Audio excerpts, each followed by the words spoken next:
Whoa, whoa. Did you see it? Hang on. Let's try it again.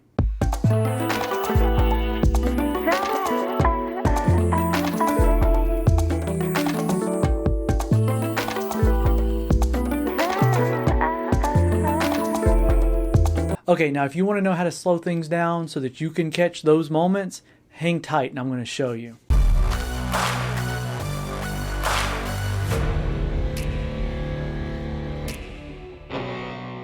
So here we are in DaVinci Resolve Studio. It's what I use. If you've been around the channel, you know that this is pretty much all I use for video editing outside of Gyro Flow. You can do this with the free version too, so the beta version, you guys are not left out in the cold here. But what I want to show you to do is how to take that 90 FPS footage from HDZero or even 60 FPS footage. You'll be able to take the 60 FPS and drop it in half, which isn't quite as slow as what you can do with the 90. So here's how you do that. So you open up DaVinci Resolve, you've got your project going. You're going to go over to your Media tab. Now, before you load in your media, hit Shift F9. This brings up your project settings. Now, you can do that by hitting the cog in the very bottom right-hand corner, but this is how I do it, and it's my tutorial, so that's how we're doing it today. You want to change your timeline frame rate here from 24. You're going to go to 30. Now, sometimes you go to 2997. I shoot a lot in 2997, but we're doing 30 for the purpose of this because we want a smooth, clean, divisible number from 90. And 30 goes into 90 3 easy times. So let's go ahead and hit save. And I'm just going to leave it at 1080p right now just for the sake of making editing easier. So we're going to hit apply. Now I know my file is on my HDZero folder on my desktop.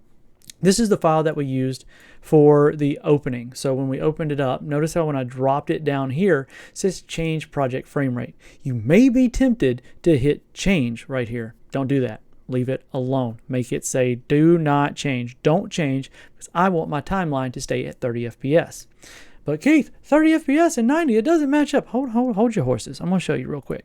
So then you go to your edit tab. You got your edit tab pulled open. Take your file, drop it down on your timeline. Zoom in a little bit if you'd like. And we're going to go ahead and mute this because there's no way you all want to hear me and the microphone like yelling and screaming. So this is from the GQ that we ran. You can see here. I'm going to go ahead and fast forward to when everybody takes off and we go flying. So you see there, it is smooth. It's 30 FPS, not 90 like the file is, but it is smooth and it looks good. It doesn't look like a hot mess. However, if I pause it here, this is where we want to slow it down. Some people would use the retime control. I don't like that with this because I want to take this whole frame and I want this file to go from 90 to 30. To do that, you right click, go up to your clip attributes. Very first one that's going to pop up is going to be your video file. Now at the very top, you don't even have to dig for it. Look for it. It's easy right there. Go ahead and hit video frame rate, drop down and look. Right there at the top is 30 FPS. You can go 60. I don't recommend it. 30 is where you want to do this because you're going to want to slow it way down. Now, you're going to hit OK. Now, when you do that, notice it changed right there. It moved. Why did it move? Well, it's because if you click here, the file is now 3 times longer. Audio still shows here, so your timeline audio is going to be a little funky. But if we want to go back to right when everybody took off, let's see. There we go. And there we go. Oh, look at that. Look how nice and slow motion that is. Why would you want to do this? There's a lot of reasons. One, you want to see where you messed up. So you've been in a race. You're trying to find where you can tighten up your lines. Maybe you're pre-turning too late. Maybe you're pre-turning too early. I don't know. So you just want to find that out. And you can see it in a third speed a lot better. Like right here, you can see all of us going in. I didn't know what happened. I figured that I had a midair. But look, right here, bam.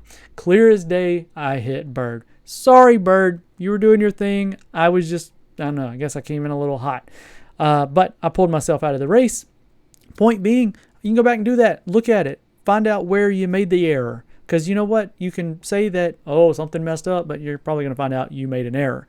The other thing is, if you're flying like a freestyle quad, maybe you hit this really sick gap and you can do like a speed ramp. And if you want to know how to do a speed ramp, I got a tutorial here on the channel how to do that. I'll maybe put a card up there.